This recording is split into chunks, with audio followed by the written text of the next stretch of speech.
set up with passwords and whatnot. By the time we had coffees made, all the other staff had arrived and I'd been introduced to the other corrections officers and office staff. I soon learned my position was replacing a man named Wayne, and that I was the youngest on the corrections officers team by at least 2 decades. Still, my enthusiasm couldn't be swayed. For the rest of the morning, Cheryl sat with me in my office, showing me the government computer programs we used for reporting and accounting. I was given passwords and a security pass for the car park, and my photo ID badge.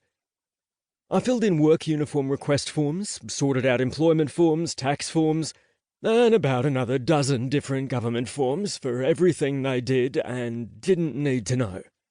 After lunch, Terrell knocked on my open door. "I'm making some work placement calls this afternoon. Dave thought you might want to come." I grinned. "Sure." Out of all the other officers, Terrell was probably the youngest.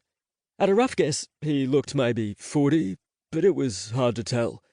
Those 40 years looked like they'd been hard, and whether his bent nose and the scar through his eyebrow were from football or fighting, I didn't know. Keen to get out into the field, I grabbed my ID badge from my desk, and as soon as I got to the door, Terrell handed me a dozen manila folders. Okay, so some work placement calls looked more like 12. I grinned at him, and Terrell shook his head at me. As we drove to our first job site, Terrell told me a bit about procedure and how all the in-house training didn't really prepare anyone for the real job. There was so much legislation and so many rules, boxes to be ticked, and the paperwork. Don't even get him started on the paperwork.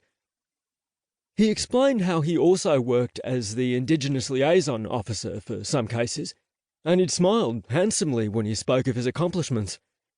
I imagine 20 years ago he would have been hot, given dark hair and dark eyes were my type.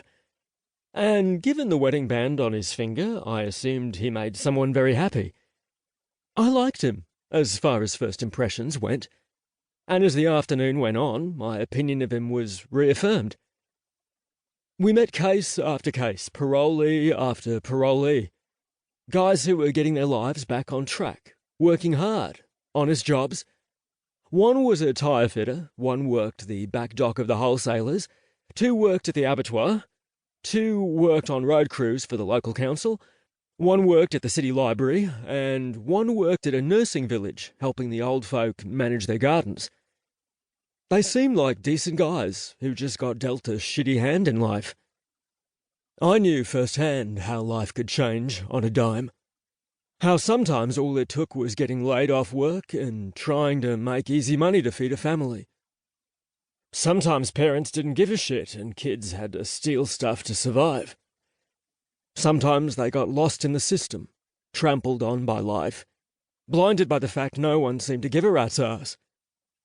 Sometimes they were forgotten. Sometimes it was desperation or mental illness or addiction that kept company with bad decisions and unfortunate circumstances. And sometimes good people did bad things. Sometimes they weren't good people at all. Sometimes evil lurked behind blank stares. And sometimes it screamed. Terrell reminded me of that on my 3rd day tagging along with him. The last case of the day was a home visit, and he said we weren't going to be well received, and he wasn't wrong. Her name was Tracy Coombs, and she'd done 3 years at Dalwinia, a women's correctional facility outside of Sydney. Normally, Teresa would handle the female cases. Teresa was another parole officer I'd met on my first day.